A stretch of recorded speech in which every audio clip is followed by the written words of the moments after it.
తమ్ముడు వాళ్ళ ఇంటికి వచ్చే మార్నింగ్ సెలవు అని చెప్పి తీసుకొచ్చాడు. అయితే ఇదిగో సాయంత్రం చల్లబాటి వేళ మొక్కల్లో కూర్చొని చక్కగా వంట అయితే చేసుకుంటున్నాము.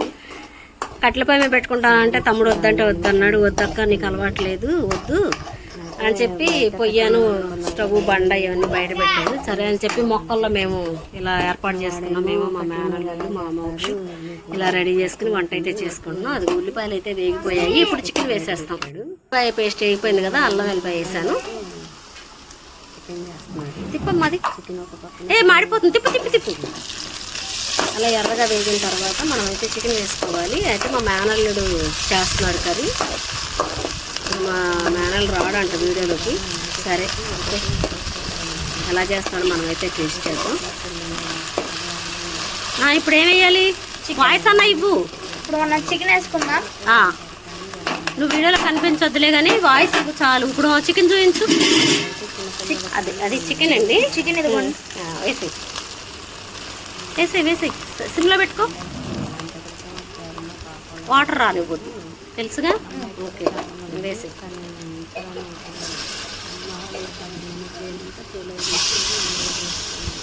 మా మేనల్లు అండి అన్ని పనులు చేస్తారు చక్కగా. వాళ్ళ సెలవులకు వచ్చాడు. వాళ్ళ డాడీకి కొంచెం బాగా కొంచెం అంటే కొంచెం కాదు బాగానే హెల్ప్ చేస్తాడు.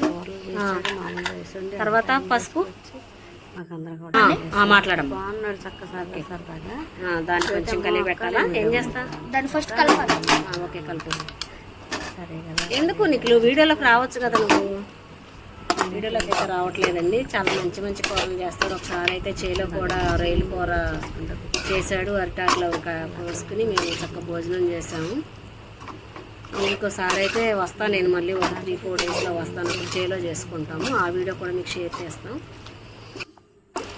ఎంత సరిపడు ఉప్పు వేసుకొని మూత పెట్టేసుకొని 10 మినిట్స్ అయితే మనకు చికెన్ రెడీ అయిపోయింది. వాటర్ వచ్చి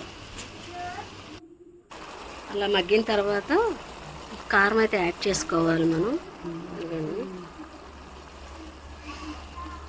ఇలా కారం అయితే యాడ్ చేసుకోవాలి. దీన్ని కొంచెం అటు ఇటు కలిగి పెట్టి మళ్ళీ మూత పెట్టేసుకోవాలి.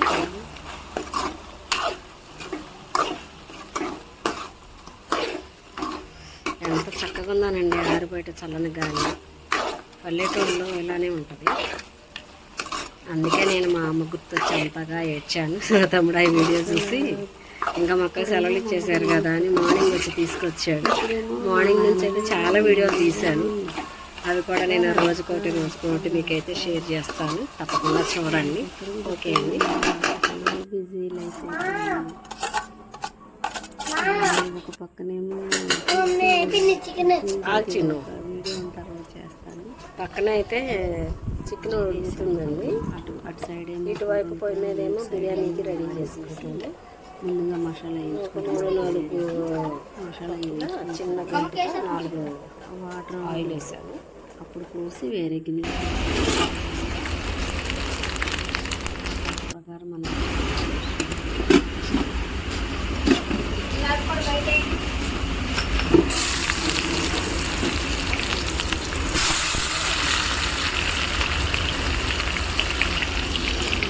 పెద్ద గిన్నెలో కూర అయితే నాటుకోడి పులుసు.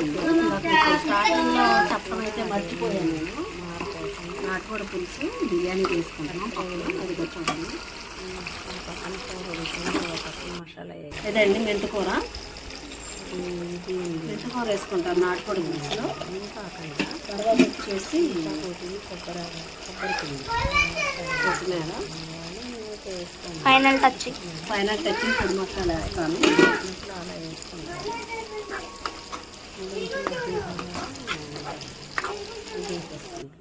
అదండి పొడి masala final touch. Masala sir ఉంది.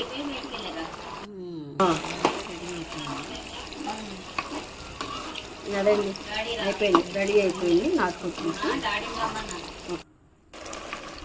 పుదీనా కొత్తిమీర కూడా కొంచెం మగ్గిన తర్వాత మనకి ఎంత రైస్ అయితే వేసుకుంటున్నామో 1కి 1.5 చొప్పున వాటర్ కొలత వేసుకుని ఆ వాటర్ మరిగిన తర్వాత ముందుగానే నానబెట్టుకుంటాం బియ్యం. మనం ఆ బియ్యాన్ని అయితే మనము మసిలిపోయిన తర్వాత వాటర్లో ఈ నానబెట్టిన బియ్యాన్ని వేసుకుంటే బిర్యానీ అయితే రెడీ అయిపోతుంది. అదంతా అయితే మీకు చూపిస్తాను.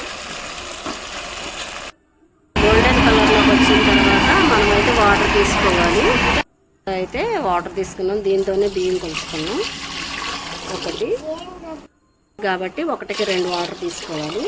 ఒకటి వాటర్ అయితే 2 రైస్ తీసుకోవాలి.